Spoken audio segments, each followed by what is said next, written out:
As law enforcement prepared for the first anniversary of the attack on the U.S. Capitol inside the House Select Committee that has been probing the January 6th assault for months, is now preparing for a much more public phase of their investigation, televised hearings. Jan Wolf is Washington legal correspondent for Reuters. We don't know, who will be featured, like what kind of testimony there will be.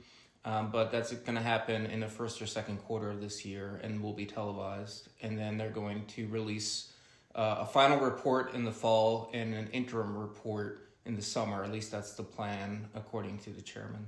Chairman Benny Thompson and his bipartisan committee did hold a public hearing over the summer with police officers who guarded the Capitol. These terrorists. And just last month, Republican committee member Liz Cheney read aloud text messages sent by Fox News hosts to former White House Chief of Staff Mark Meadows, urging him to persuade then-President Donald Trump to tell his supporters to go home.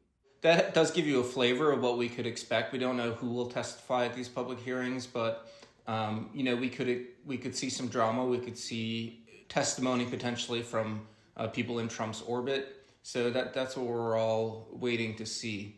The committee's members are now racing to finish their work and hold the hearings before the 2022 elections. But Wolf says the public hearings won't be the only events to make news. I think one thing that'll be just as interesting, if not more so, will be the actual report that the committee writes, where they show their work in terms of, what Trump was doing that day.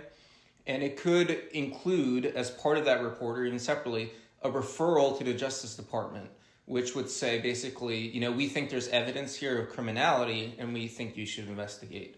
That's not binding on the Justice Department whatsoever, but it would be sort of an important political moment where you'd have, a congressional committee that does have some Republicans on it saying, we think that there was potential criminal wrongdoing.